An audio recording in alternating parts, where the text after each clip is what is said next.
Hello, everyone. Glad to be back. If you don't follow me on Instagram, or even if you do and you don't know, I actually lost my Instagram account. So they're trying to keep us down, but our resolve will not falter. So here we are again. It's going to be match day 18. We're almost halfway through the season, and we're going to be doing our preview like usual. So let's just start with a quick prayer.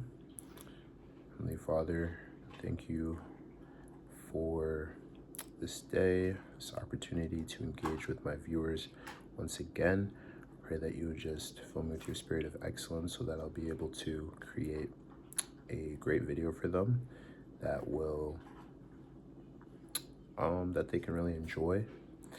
I pray that you will just bless the holidays. It's almost Christmas, the time that I'm filming this. So I just pray for everyone that they have a great Christmas filled with their family, that we can remember the true purpose of Christmas, that it is when you were born that you came to us, and that we can celebrate that and celebrate you. In the name of Lord Jesus Christ, we pray, amen. All right, so first game of the week is going to be Man U versus Newcastle. At this point, you guys know I'm a Manchester United fan, so this is a game that I'm going to be definitely watching. A game that I'm worried about, if I'm going to be honest. Recently, United for the past couple of weeks, it's been disappointing, feeling like we're not getting, as many points out of them as we should. But at the same time, I think we've only lost one game in the past 2 months or something like that. So it's undeniable that Ruben Amorim has been making a lot of progress with the team. And I think, in the beginning of the season, or not even just the beginning, throughout much of the season, I was very much, I do still want to finish top 4, obviously, or top 5. I do want to be, in Europe next year. I think it's crucial for our finances. But I think I'm becoming more, content with the process, understanding that we are clearly a much better team than we were last year. And that, if we just trust the manager, that's going to continue to be the case. We're going to continue to get better. This year is not the year where, anything, we weren't really expecting anything in terms of, trophies or anything like that. And so I think as I'm taking a step back and observing, I think I just need to be more calm when I watch the games. It's hard, obviously, because you think, you expect more from your team, but it's something that I'm working on. As for Newcastle, I would say they surprised me a lot versus Chelsea, getting those 2 early goals. I knew that Voltemade was going to be a threat, but I was not expecting him to score those 2 goals, or Newcastle to score 2 early goals like that. So they're definitely a huge threat. Again, I think their attack and their midfield, even their back line, they're just a very good team. Obviously, their back line is a little bit hampered with injuries lately. You got the likes of, who is out? I think Botman is out, Livramento is out, and Nick Pope, goalkeeper, as well, is out. I think Ramsdale is something that United can definitely take advantage of. I think he's not that great of a goalkeeper. Definitely good for backup, but I think, there is an opportunity there for sure. But again, even though Newcastle scored those 2 early goals, they were getting dominated for much of the game. Chelsea came back into it, tied it up, and are probably, frustrated coming away with a draw and not with the 3 points, as, they really should have come away with the 3 points at the end of the game. I think they did enough to get it, but again, didn't happen. Voltemade, I feel like a broken record, as I say it every preview that I film, but he's just so good. I mean, I am going to film a Premier League strikers video coming up very soon. And he's definitely going to be one of the main ones that I'm talking about. He just gives you like a very retro vibe. Like he could have played in the 90s. Just has a certain aura about him, if you will. Just, the height. He's got the long hair with the mustache, kind of an interesting vibe. Then he's, very, very tall, but he's great with the ball at his feet. Link up, hold up, header, finish with his feet. He's got everything. But yeah, for United, obviously Ahmad, Mbemo, and Mazraoui are going to be at AFCON, or they're already are at AFCON, and they've been doing pretty well. Ahmad scored a goal today for Ivory Coast, helped them win. And Mbemo got an assist, and I don't know if he was man of the match, but he got an assist and created, I think, 2 big chances, 6 chances. I don't remember all the stats, but he had a great game for Cameroon as well, who also won. And then Mazraoui had the first assist of the tournament for Morocco, who are also flying right now. Unfortunately, United are going to have to deal with a lot of injuries. I don't really know how this happened. Like, all of a sudden, we just have all these players out on top of AFCON. But, Maguire and De Ligt have been out for a while. Bruno obviously injured his hamstring in the last game against Villa, which is something that we rarely ever have to deal with. I mean, ever since he came to this club, I think it was about 6 years ago now. I think he's only missed like 3 games total due to injury. He's always available. He plays almost every single minute. So I think it's going to be interesting to see how we're going to cope with it after he's gone. In the Villa game, we had Licha go into midfield, which a lot of fans had been crying out for a long time. This is the first time that we got to see it in a United shirt, and I mean, it was brilliant. I mean, he's so composed. He's obviously played there before, but his composure was a breath of fresh air. His deep lying playmaking, how he's able to just split lines, how he can even go into the back line and act as a quarterback in that position. He just has so much quality on the ball, and I think Ryan Giggs had tweeted about it, saying that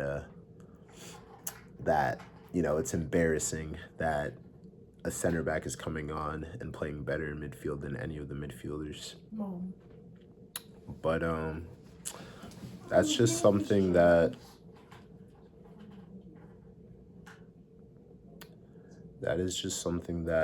I guess I'm gonna have to deal with. But yeah, Bruno Manu is also going to be out, which is very unfortunate because he is someone who you would expect to be able to step in when Bruno's gone. That has been the thing all season. Amorim has said that the reason why he's not playing is because, he's really competing with Bruno for that more attacking 8. Obviously, Bruno is almost always available, but now that he's unavailable, it just sucks that happens to coincide with a Manu injury. There are also reports that came out that his camp is frustrated. They feel that United are stunting his growth by blocking a loan in January, but also not really playing him. It's unfortunate because, again, this would have been the chance for him to play. But I think, Amorim has been alluding to trusting the youth, and we saw against Villa that Jack Fletcher came on. Shea Lacey also came on for their first team debuts. Now we have 2 more academy graduates. Wouldn't be surprised if we saw them feature again in this game. But the game against Villa was an instance where it just felt like we didn't get everything that we could have gotten from the game. And it was a great performance. all things considered, which is why I think I'm just I'm just trusting Amarim moving forward.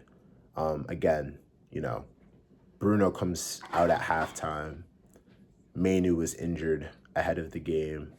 Um, Again, Ahmad, Bemo, Mazraoui all out. Maguire and Delict out.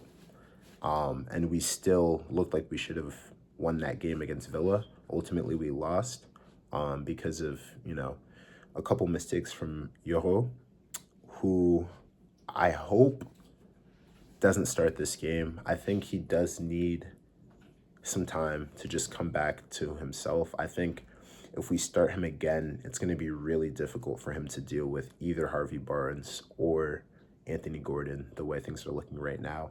So I would actually advocate for Dallo to be our right center back. We don't have too many options right now. I think we may actually see, what's his name? Who's the right center back from the academy? Fredrickson. We might actually see Fredrickson play. Who we've barely seen all season, but I think he's only going to add to our composure on the ball. Very much like Heaven, they're very composed, able to move it through the lines very easily. Just a lot of quality on the ball. I think Yoho just really needs time to figure it out. Regain his confidence. He's a young player. We don't want to put all this pressure on him, because we know there's a player there, but it's kind of an unfair situation. If we had all our players healthy, then, that wouldn't be the case, but that's just the predicament that we're facing. But I thought it was a really great performance, all things considered. We still should have won the game, I felt like. We just, Yoho just let Rodgers get 2 chances you just don't let a player like that get, especially in the form that he's in. So yeah, I think Cunha, I still think, he's a little bit too individualistic. He, dribbles a little bit too much. And I did like it a bit though, because I felt like, no Bruno, but now we have another Maverick who can really take ownership and push the team forward. But he misses a header in the 6th that you just have to score. I think, and that would have been 2 assists for Dorgu as well, who, United fans have been quick to be critical of his lack of end product. But in this game, he had 1 assist. There was another beautiful ball into Cunha, and he just, I don't know how he misses the header. It's actually harder to miss that header than to score it, I think. But, again, that's just something that we had to deal with. I think I think Seshko played pretty poorly last game. I didn't notice him at all. Touch was poor, but obviously he's coming back from injury. It was his first game back. I think Emrim should have started Xerxes personally, or maybe I think it was the second game back actually. But I think Emrim still should have started Xerxes when he came on. We just looked much more fluid, able to combine better. And I think even in changing the formations, I think we still look we look like a great team in possession. I think we were playing more of a 4-1-4-1 in possession, but it was still working really well. The passing combinations, we were able to bypass their midfield really well. Granted, they weren't pressing that, high up, but these are still great signs, I would say. And what I'd expect to see in our midfield. Oh, also another thing to mention: Casemiro was unavailable last game due to the suspension, and we still put out that performance. But this time around, I'd expect to see a pivot of Licha and Casemiro. I think it's going to be very solid. I think Licha is going to have the deep lying playmaking, allow Casemiro to get up a bit more. And, when he does do that, he frequently surprises me with his quality. He's able to get amongst the goals and assists. I wouldn't be surprised if we see a Casemiro goal this upcoming weekend. He's also going to be more rested as well. And I think we're going to see Jack Fletcher and Kone coming off the bench. hopefully. He may surprise us and start Jack Fletcher because he did mention in the press conference he was really impressed with Fletcher's performance and that, these are the times where, we're happy to have our academy to rely on. So, we could see Jack Fletcher start. I probably wouldn't go with it. I thought he was decent, but, nothing too special. Granted, he didn't have too much time to show anything, but and it's also his debut, but that's that's what I saw at least. I think Heaven. I think we have to talk about Aiden Heaven. I mean, he's just so good. I think he's 21 years old, 21 years of age, same as me, but he just looks like a grown man out there. Like he's winning every single aerial duel. He's making strikers look like babies. And then he's holding up the line really well. And even if, someone else is not with him and they aren't able to force the player offside, he has the recovery pace to come back and still put in a challenge on the ball. I mean, there's nothing to even. I mean, he's just so good on the ball. The only one who comes close, who's probably better, is Leacha, but I mean, Leacha is world class. And so Heaven, I mean, he's definitely gonna be one of our players for the future. But even for now, but I was thinking for the future, once Yoho figures things out, I think our three center backs, as it stands, should be Heaven, central center back, Delict off the right, and Yoho off the left. I think it's weird because he's right-footed, but all of Yoho's best performances have come at left center back. And apparently that is where he used to play at Lille, so I guess it does make sense, but you would imagine he'd be able to do both just as well. But, even he has said himself, I think in the interview with Rio Ferdinand, that he prefers playing off the left, which is interesting, but seems to be true.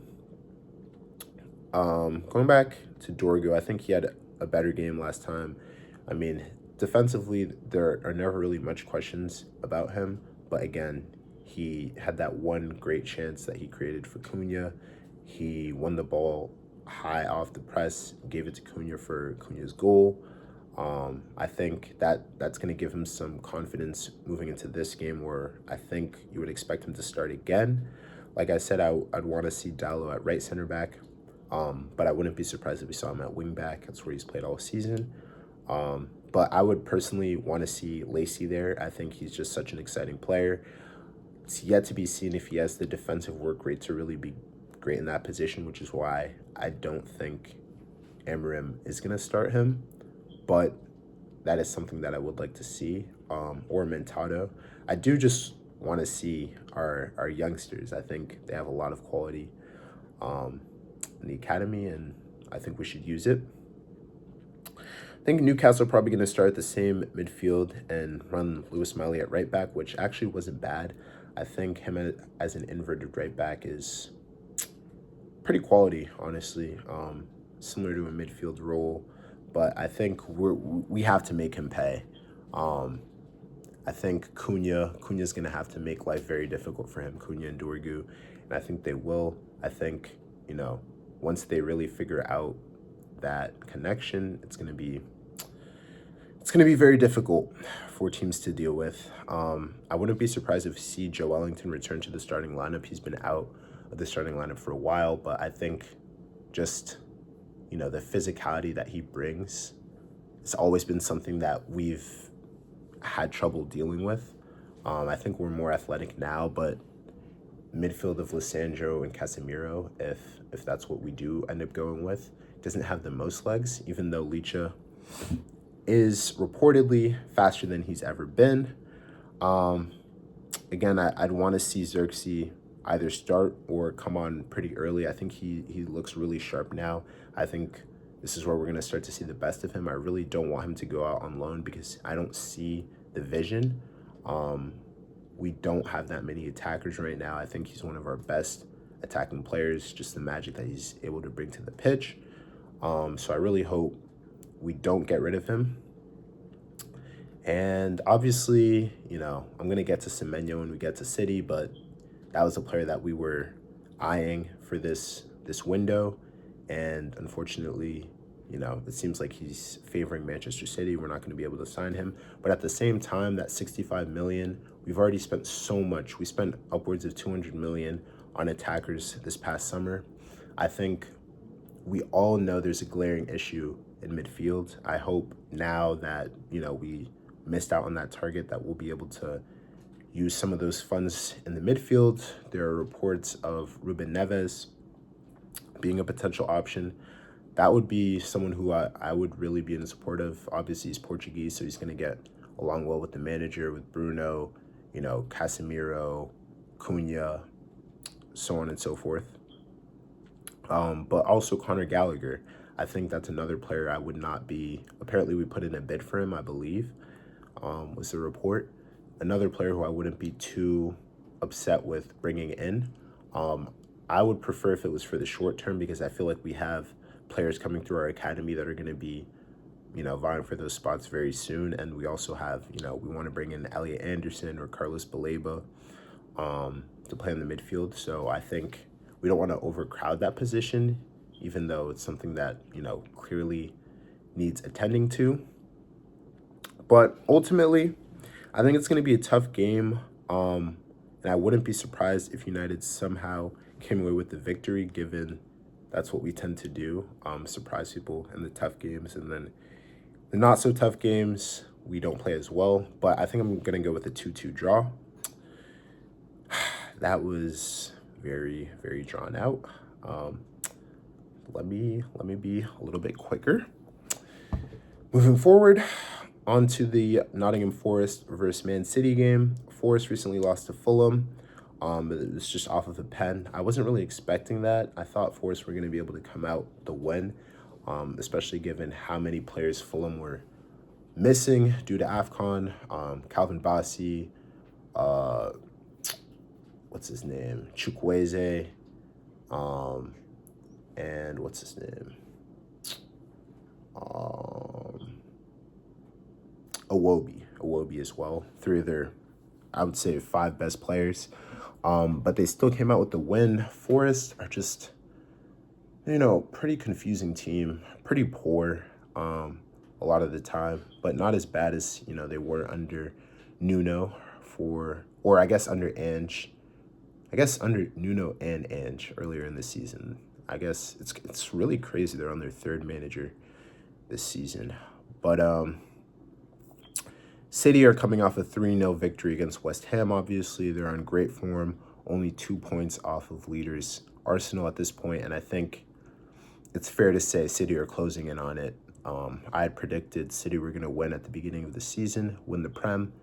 That's starting to look more and more like it's going to be true. Arsenal, like I had been saying, Arsenal just, they bottle.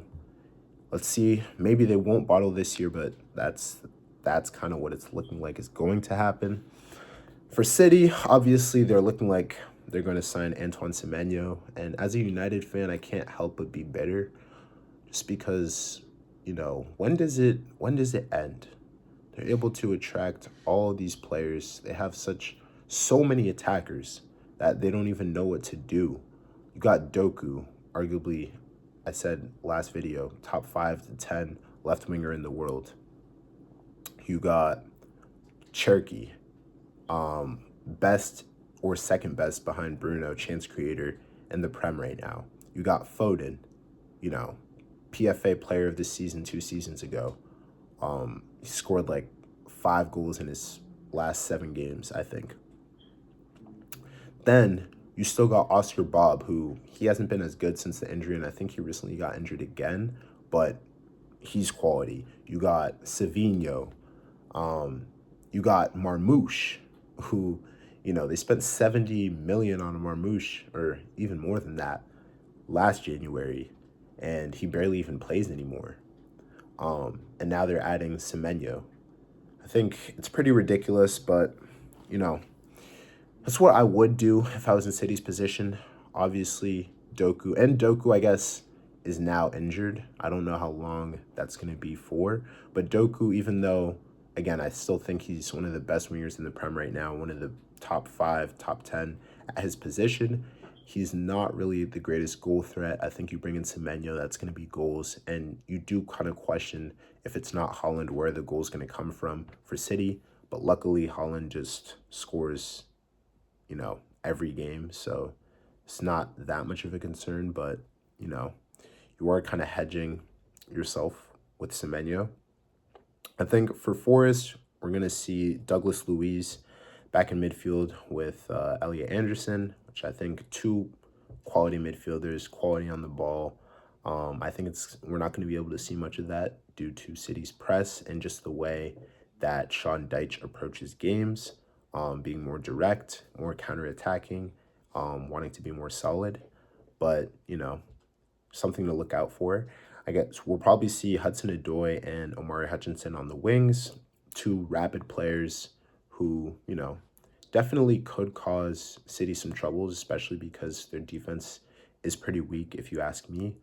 But ultimately, I don't think they're going to cause too much trouble. Matt Sells and Dominguez are supposed to be back, but Ryan Yates, Chris Wood, Ola Aina, and Taiwo Awoniyi are still supposed to be out. For City, you're still going to have Rodri, Kovacic, Doku, Oscar Bobbs, and John Stones all out injured. Omar Marmoush and Ryan Aït-Nouri are at AFCON, so they're going to be missing as well. But for City, I would expect Foden and Czechia on the wings with Reinders, Bernardo Silva, and Nico Gonzalez in midfield. Holland up top, Matheus Nunes at right back, Ruben Diaz and Josko Vardiol at center back, and Nico O'Reilly at left back. This is just a team that is, they're too strong, too many match winners. Nico O'Reilly, we got to talk about Nico O'Reilly. What a brilliant player. I think the first time, actually, I've already talked about Nico O'Reilly on this channel, but since, I got to start again on the Instagram, why not? Nico O'Reilly, I think the first time I saw him play had to be 2 seasons ago in the Community Shield. 2 seasons ago? I guess last season. Yeah, last season, Community Shield, Manchester City versus Manchester United. Rodri obviously was injured, I believe. Rodri was injured at that time. Yeah, Rodri was injured. And so, they started Nico O'Reilly, and I was just like, who is this guy? Like, he looks brilliant. I was like, they've done it again. It was like another Rico Lewis type mold of a player, except, physically robust. He's a tall player, athletic. And so, yeah, he is a 6, but, as Pep likes to do, he's playing him at fullback. He just loves, midfielders. He'd play midfielder at every position if he could. But even at fullback, he has done a pretty good job of winning his duels, being strong. He's very smart aerially. He's winning his duels. He's a powerful carrier of the ball. He can invert into midfield. He can overlap, making great decisions. He even scored a goal in the Champions League, I think against Real Madrid. Well, he's been having a really great season, a breakout season, similar to Miles Lewis-Skelly for Arsenal last year. I think he's been really impressive. Already talked about Doku, sung his praises, but again, quick first step is just, terrifying. I don't know how defenders deal with it. He literally has 3 moves and he beats his defender almost every single time. Elliot Anderson, again, brilliant player, someone who I really hope United sign. He's just all action midfielder, helps in build up, able to win the ball off defender or off the other team easily and quickly. Always knows the next pass, can even chip in with creativity, goals and assists. He can really do everything. Brilliant player. And I think I'm just going to have to say 3-1 City for this one. Something that, City shouldn't have much trouble with this game. On to West Ham versus Fulham. This is a London derby. I don't know if it's one of the bigger ones, though. I think, I don't think there's that much history behind it, but again, it is a London derby. West Ham are on poor form. They only have one win in the last 6 games and only one clean sheet, and are sitting in relegation places right now. Yeah, West Ham have just been awful. I mean, I think, they started off this season. I think Graham Potter was still the manager. Was Graham Potter still the manager? I think he was. And, it was a tough situation for him. Obviously, the team is just not good enough. They weren't good enough last year, and they didn't really add much in the summer. And yet again, they find themselves in this similar situation. They sacked the manager. They brought in Nuno Espirito Santos, but it's still not making much of a difference. West Ham, they play a pretty direct counter-attacking football like Nuno did at Nottingham Forest last season. They don't really want that much of the ball, whereas Fulham emphasized midfield control a bit more and keeping the ball. But again, Fulham are missing Alex Iwobi, Chukwueze, and Calvin Bassey, 3 of their 5 best players, as I said previously. So that's going to be something that is difficult for them to deal with. I think a key matchup to look for is Anthony Robinson versus Jared Bowen. Anthony Robinson is, he kind of reminds me of Nico O'Reilly, although I would say Nico O'Reilly has much more potential. But I'd say Robinson's better defensively. He's really hard to get by defensively. He's physical and he's rapid, so fast. He's always hard to deal with, but Jared Bowen is also the main threat from West Ham. And so, unless we see Jared Bowen up top again, as we saw in West Ham's last game, I think that's going to be a key matchup that we're going to see. I think Bowen will probably, get the upper hand just because I think he's so dangerous. He can have a poor game and he's still going to end up with a goal. So yeah, Harry Wilson on the left is going to be, someone to look out for Fulham as well, especially with no Wan-Bissaka, as he is at AFCON. Kyle Walker-Peters definitely does not present the same kind of defensive problem that Wan-Bissaka would. And I want to talk about Jean-Claire Todibo. He is just brilliant. I don't know what to say. On the ball, every time that I watch him play, and it was like, at first I was trying to hate because obviously United were supposed to sign him last year, given, he's coming from Nice. There's Ineos owns that club. Ineos, had bought a minority stake in Manchester United. We thought it was going to be easy to facilitate that deal. Fortunately, it wasn't. Not so unfortunately, to be honest, because we ended up getting De Ligt and Mazraoui, but somewhat unfortunately. But Todibo, he's so good. He's winning his aerial duels all the time, quality in possession, carrying the ball, passing out of the back. He does everything. Ultimately, I feel like Fulham should be favorited, even despite their absences for AFCON, but West Ham is at home. So I'm going to go with a 1-1 draw. On to Brentford versus Bournemouth. Bournemouth haven't won in 9 games, whereas Brentford just beat Wolves. Keith Andrews, Brentford manager, I think he deserves a lot of respect, given Brentford are sat at 12th right now. And many people, myself included, would have had Brentford in a relegation fight because last season, wasn't the best season. I think they regressed a little bit more from what they had been doing in prior years. Then you lose Mbemo, your best player, to Manchester United. You lose your captain and Christian Norgard to Arsenal. And you also lose your manager, who we all thought was, a brilliant manager given how he was able to help the squad overperform to such a degree. I think a lot of people were expecting Brentford to be sat in a relegation battle, but that is just not the case. So I think Keith Andrews deserves a lot of respect. I think Brentford is just a really well-run club.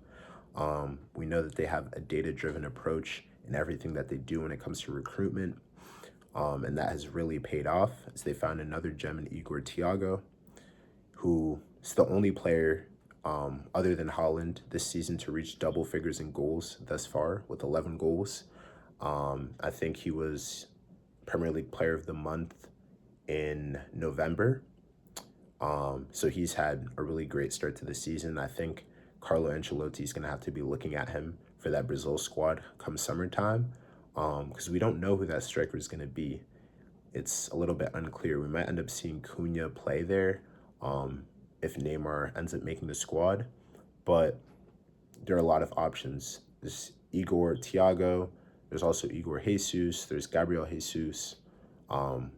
If you want to go as far as Richarlison, even though, Richarlison doesn't really deserve it, but when it comes to Brazil, he becomes R9, as we've seen in previous international competitions. So, that's something to look out for sure.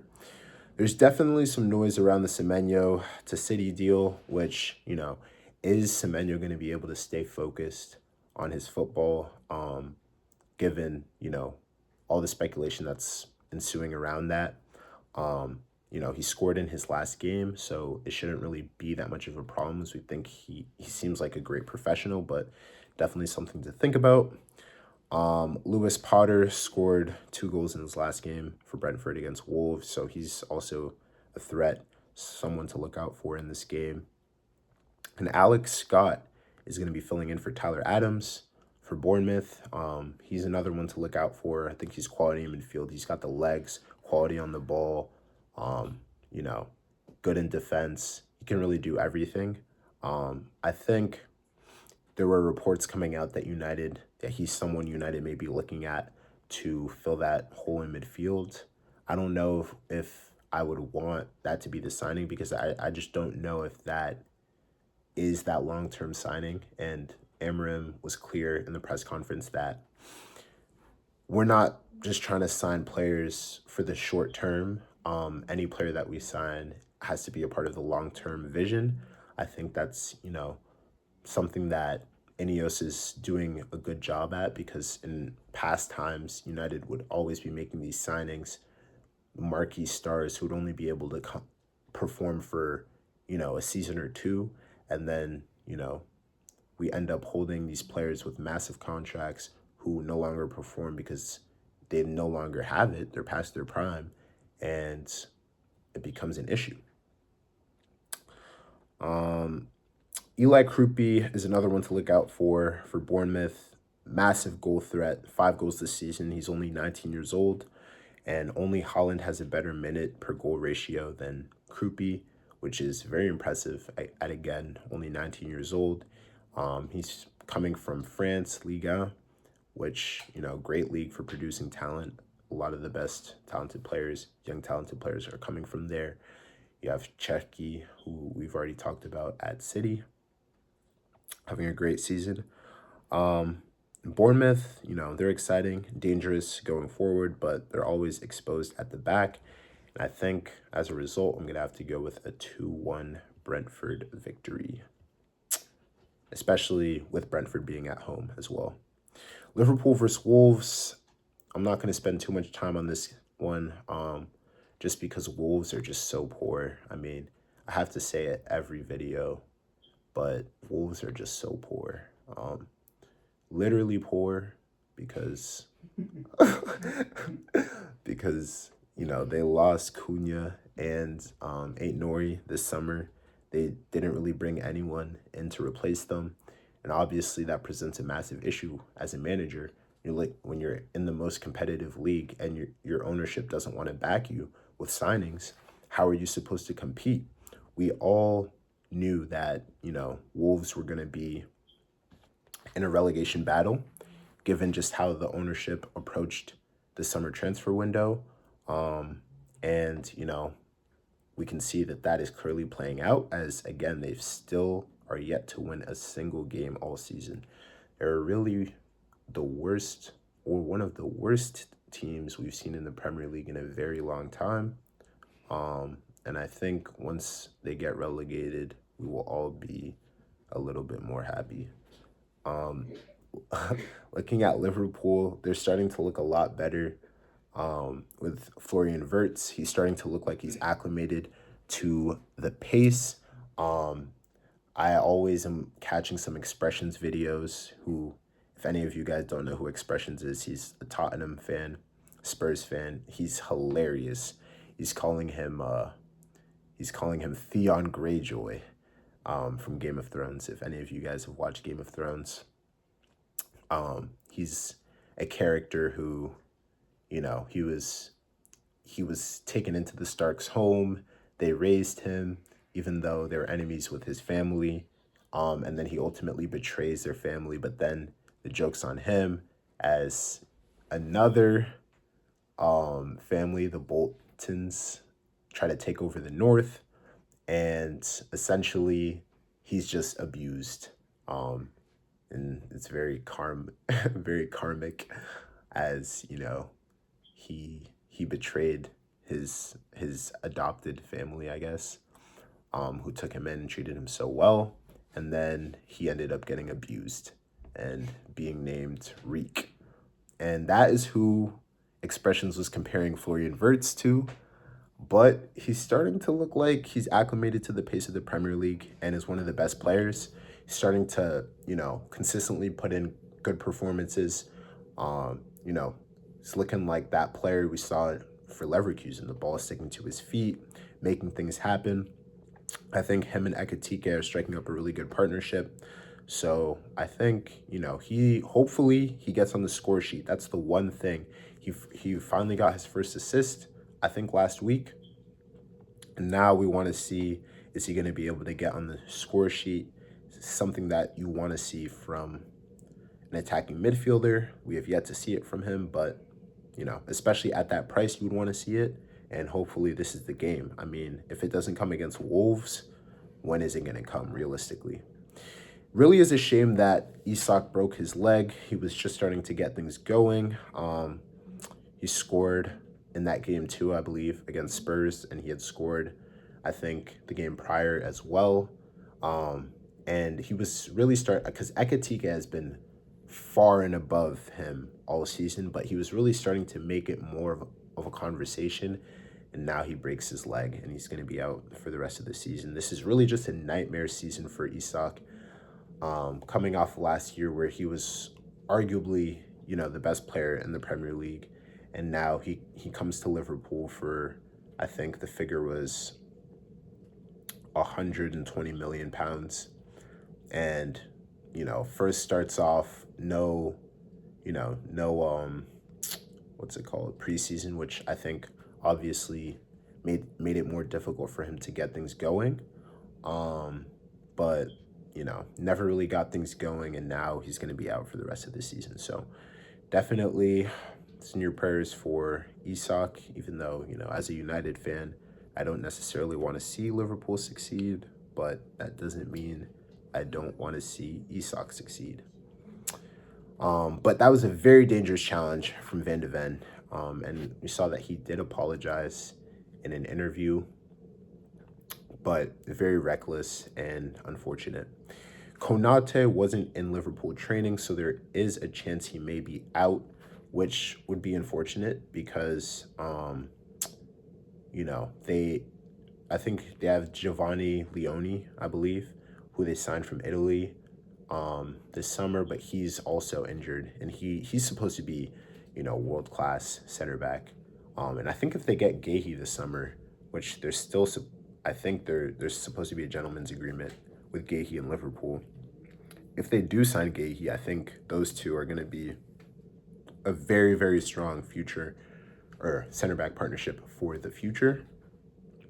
But Konate not being in training, there's a chance he may be out for the game, in which case the only like-for-like replacement would be a 19-year-old Waliti Lucky. I can't even pretend like I know who that is. I just, I found that name during my research. That would be the only like-for-like replacement. I've never heard of that player, so I would assume Andy Robertson would be the replacement, even though he's a left back, because we would see Kirkaz play at left back.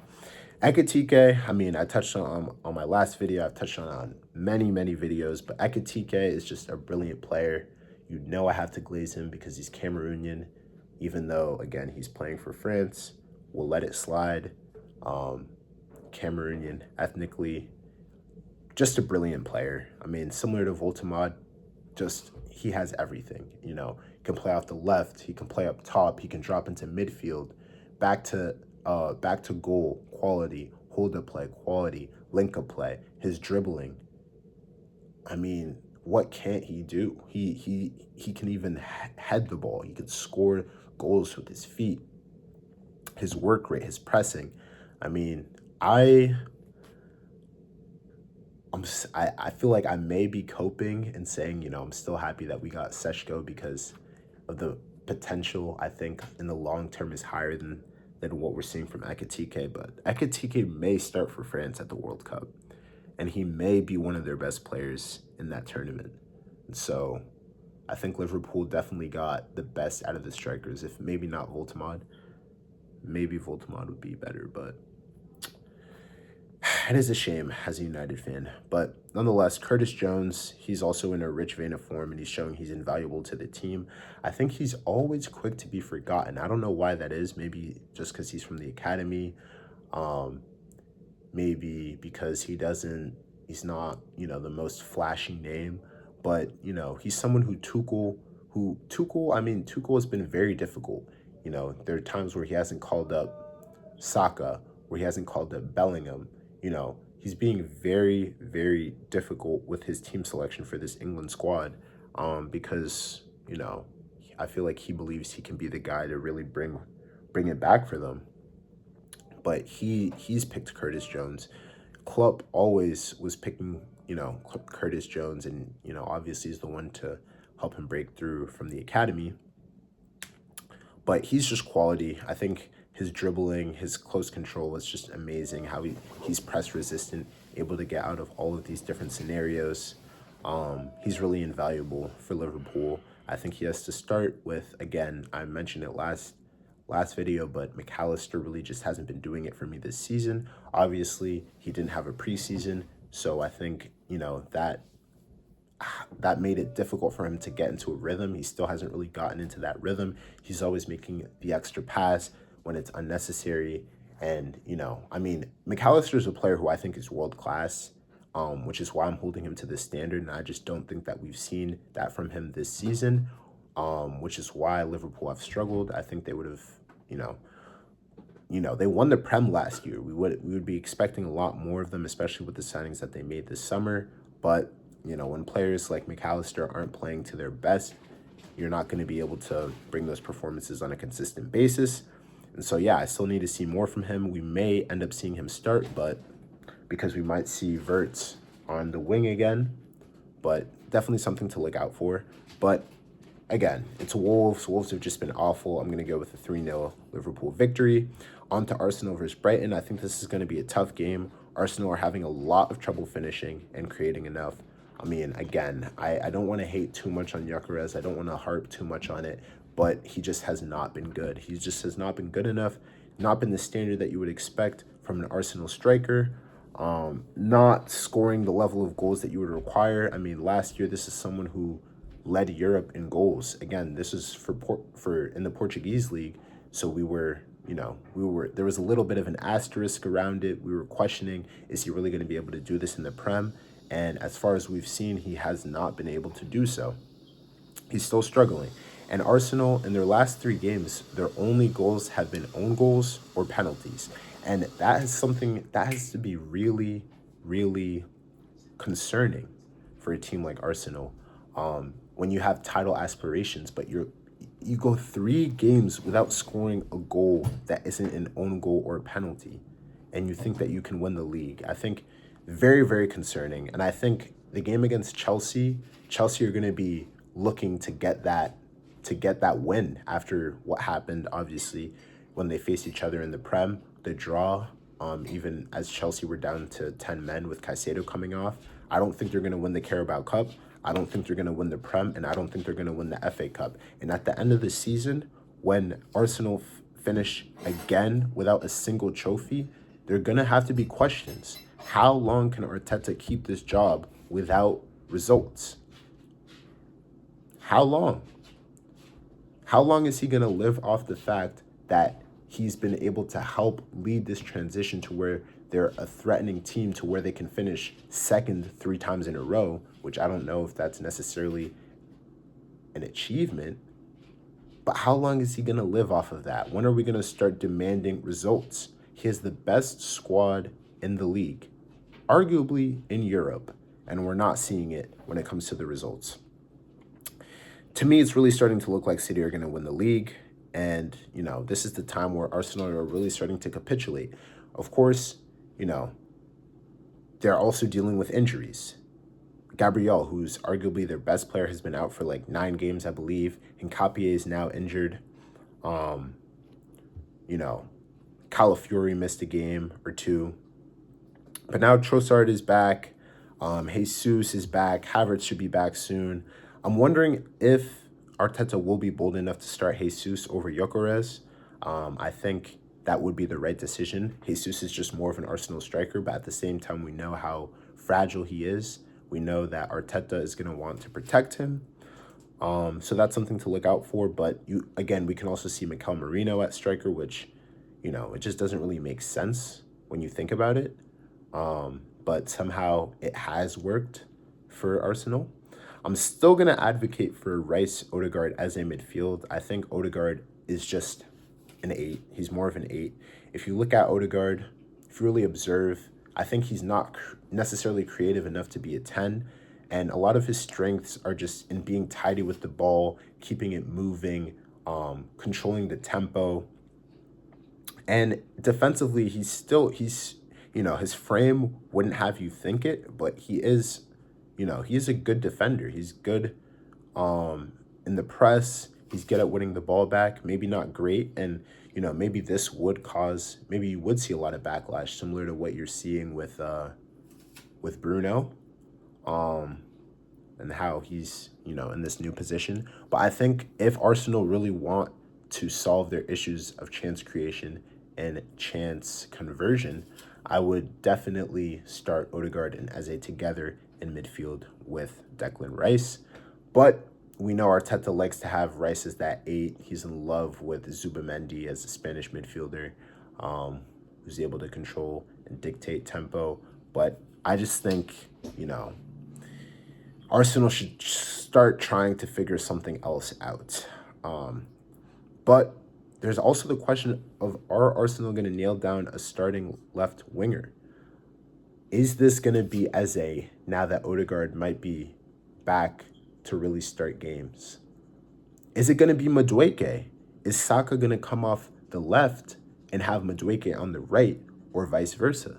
Because Madueke is also a player who I think should be starting for Arsenal, and I think is going to start to get frustrated the more and more time passes, and he's putting up these great performances where he's putting in everything 100%, and it's showing. You had even earlier in the season, Tuchel was saying that if Madueke was available, he would have picked him over Saka. So are we going to start to see Eze move back to that left wing as Odegaard comes back, or are we going to see both of them in the midfield more and see Madueke and Saka on the wings? Definitely something to look out for. Brighton are on a poor run of form with 1 win in the last 4. It's not super concerning because these have been some tough games, but, obviously they're missing Carlos Baleba as he's at AFCON, but Van Hecke and Welbeck should be back. Van Hecke, I love Van Hecke. He's a great player, very solid at the back, quality in possession. Even with all the great defenders that the Netherlands have, he's still able to get called up, even over De Ligt at times, and constantly perform. It is at the Emirates, which favors Arsenal, and I think now that Mitoma's back, and I think he should be, in rhythm now, should be able to start games. Mitoma versus Timber is going to be a key matchup to watch. It's going to be prime time television. I think, honestly, Mitoma might be the type that Timber will struggle with a little bit. So definitely look out for that. But I think I'm going to go with a 2-1 Brighton victory, which people may be surprised by. But I just think this is that time where Arsenal capitulate, Arsenal bottle, and, I think that trend is going to continue with this game. Burnley versus Everton. I mean, there's not too much to go into with this game. Expect an Everton win, as you know they should just have too much for Burnley to deal with, especially without Ugochukwu and Mejbri, who are both at AFCON. Burnley's defense is just awful. They've conceded the most goals in the league with 2 a game. You really just want to see Grealish and Tyler Dibbling make a difference for Everton on the wings. Really, they should come through with a great performance. Dibbling, someone who when Southampton played Manchester United last season, I was like, who is this guy? So good. I'm a little bit disappointed that he ended up signing for Everton, as I'm sure he might be having a little bit of second doubts or second thoughts just because he has not featured as much as he probably would have liked to this season to really improve as a player. And I think that's probably got to be affecting his confidence a little bit. But, you would expect Grealish and Dibbling to make a difference and be the difference in this game. Dewsbury Hall is still out with Branthwaite and Coleman, and Idrissa Gana Gueye and Iliman Ndiaye are at AFCON. Ndiaye, I always sing his praises. And that Senegal team, let me talk about that Senegal team for a moment. That Senegal team is not only a team that I expect to win AFCON this year, but a team that I would look out for the World Cup. I mean, they are stacked, and the football that they were playing, it's fluid. You got Nicholas Jackson up top. You got Sadio Mane on the left. What's his name? Ismail Assar on the right. You got Idrissa Gana Gueye, Iliman Ndiaye, and Papa Matasar in midfield. You have Doof, who I think has been class for West Ham. It's been a great signing. At left back, among others in defense, and then you got Edouard Mendy in goal, who's been quality. I think it's just an amazing team. I think definitely look out for them. Not only in AFCON, as they've this got off to a flying start, but again, for the World Cup this summer. But I'm gonna have to predict a 2-0 Everton victory. On to Chelsea versus Villa. Villa are just not as good as they look, in my opinion. Going back to that Manchester United game, Manchester United were decimated with AFCON, AFCON omissions, the suspension omission in Casemiro, Bruno gets injured, Mainu was injured, and you still don't really see how they should have won that game, but they do because Morgan Rogers is just having an amazing season. But when we look at the stats, Villa are second in expected goals over performance. They have 27 goals from an expected 18.6 expected goals. And also second in expected goals against over performance, where their opponents have scored 18 goals from 23.4 expected.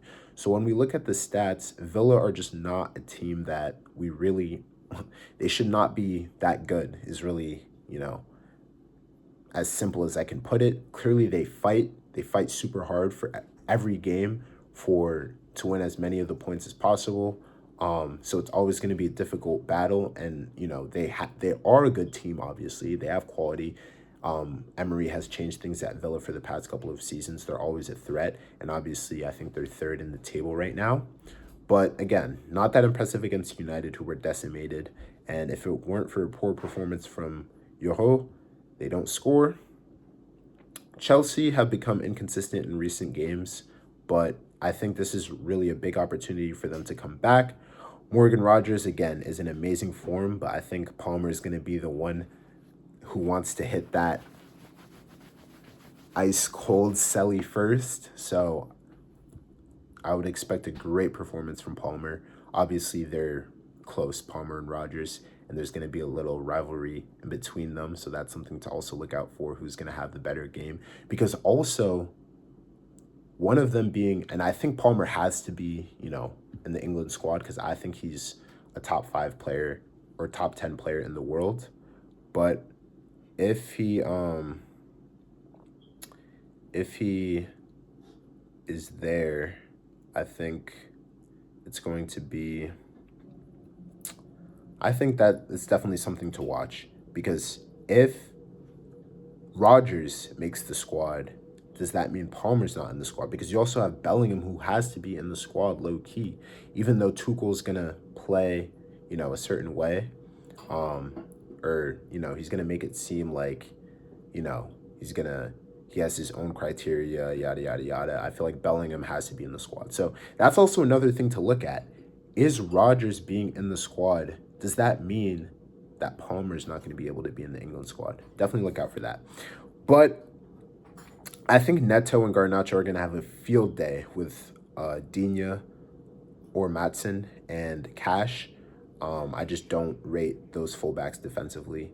Um, and I don't think they're pacey enough to deal with Neto and Garnacho. I think Palmer's going to have to assert himself if Chelsea are going to win this game, and I wouldn't be surprised if he does. He comes alive in the biggest games. So this is has Palmer man of the match written all over it, especially with Chelsea being at home. I would expect Reece James to start at right back again. He's going to be really difficult for Morgan Rodgers to deal with. And I think I watched a video where Morgan Rodgers was basically talking about, he was asked who impressed you the most at England internationals. And I believe he mentioned Reece James had really impressed him because, Reece James had been injured for a while. Obviously, he'd seen him play growing up, but until he had really come against him, he didn't understand how strong he was. And just robust as a defender, great defender. But then again, on the ball, he scores free kicks. He can play in midfield, switches either foot, pings, bangers. Like, he just has everything in his game. He could play anywhere. And, people have been saying if you had to pick a team of 11 players of the same player, who would that player be? A lot of people mention Reece James. Chelsea showed a lot of resolve coming back from 2 goals down against Newcastle to tie it, but they can't think that they're going to do the same against Villa. They have to start off strong, which I'm sure that they will. And I would expect Enzo Fernandez to be back in midfield with Caicedo and Palmer, with, again, Reece James moving back to right back. Estevao is back, so I think we should see him come off the bench because, again, we know how Maresca wants to protect him. And I think we'll see Joao Pedro up top. For Villa, I expect to see the same lineup as against United, and I'm going to have to go with a 3-1 Chelsea victory. I think this Villa run of form has to come to an end at some point. On to Sunderland versus Leeds. Sunderland should win this game, but it's going to be a tough one. I think Leeds are a lot better than they seem when you look at the table. Sunderland are coming off a draw to Brighton. Leeds just walloped Palace, and they're definitely a side that should be taken more seriously than the table suggests. Calvert-Lewin is on great form, and Tanaka is also a threat. I think it might have been the City game that I was watching where he scored a banger. But Leeds are definitely a side to not to not underestimate, I guess. For Sunderland, I think you want Adingra to start making more of an impact. I was surprised when I saw he wasn't called up for AFCON, and he really hasn't done much at all this season. But he's really someone who you want to start making more and more of an impact. He's had a really slow start to the season, but I think I'm just going to predict a 1-0 Sunderland victory. On to the last game. We got Crystal Palace versus Tottenham. London derby. I think Spurs are going to be without Romero and Xavi Simons, as they were both suspended after last game where they received red cards. So I would expect Danso to start. And in midfield, I would expect Spurs to field Bentancur, Archie Gray, and Lucas Bergvall. And, in attack, Richarlison, Kudus, and Kolomwani. Richarlison needs to be stopped. I mean, this man has just been acting ridiculous. Like, the way, he celebrates, he literally got on Ekitike and then, started, talking trash to one of the other players. Konate might have been. But I don't know. He needs to be stopped. Always taking off his shirt, always doing the most, and then always getting embarrassed in the end. you know, maybe this will be a little bit different this time, but we just have to see. I think when Spurs finally get some of their players back, they can be serious. This has been something I've been talking about all season. But obviously, you know, Kulusevski, Madison, Solanke, these are their best attacking players. I feel like it is a little bit harsh to look at Thomas Frank and judge him, you know, difficultly, or, you know, judge him, you know, harshly when, you know, this is not really the team. He hasn't really had the team that he was supposed to, if you look at things objectively. So I think, you know, when they get those players back, I don't think Madison is coming back, but I don't know what Solanke was supposed to have been back much earlier. I think in the beginning of the season, I think he was supposed to be. The thought was he was going to be back in like October, the latest, and now it just keeps dragging on and on. It reminds me a little bit of Tyrone Malacia, a couple years ago. Like, what is going on with that situation? But again, when those players come back, I think Spurs are going to be, you know, finally a difficult team to stop. But I think Palace have just been really good this season. I've sung Oliver Glasner's praises endlessly. I think they're just going to be looking to wreak havoc after the loss to Leeds this past weekend, which, you know, 4-1, that was not something I was expecting at all, to be honest. That Leeds team, again, they're kind of serious, but that's not something I was expecting at all. Then obviously they also lost to Arsenal in the Carabao Cup, but this was a 1-1 in regular time game, and it went to penalties, and I think it was 8-7 on penalties. So it's going to be, yeah, or it is a massive shame for them, as, you know, Glasner, I don't think he's not going to be re-signing. I think that would have been another opportunity to strengthen his legacy at Palace, winning another trophy. You know, if they're able to put up a performance like that against Arsenal, where we would expect them to win, then, you know, that wouldn't have been too crazy of a thought. But I think Spurs are just going to have a really tough time dealing with Mateta, with Pino. I think, you know, he's going to make it difficult for Pedro Porro. And yeah, I think it's going to be really hard for Spurs, but they could surprise me. But ultimately, I'm going to go with a 2-1 Palace victory. So let me know what you guys thought of the video. Any suggestions that you have for any new videos. If you didn't like any of my takes, any takes that you have, videos that you want to see, make sure to follow my new Instagram. I think I might make it E_T_media once again. But if I'm unable to do that, it's going to be probably E_T_media 2, as this is our second attempt. And hopefully God blesses it, and it will be a much more of an instant success than the first account. If you're watching on Substack, please make sure to subscribe at Erwin Toa Futso on Substack and at Toa TV on YouTube. And I just hope that you guys have a blessed week. And yeah.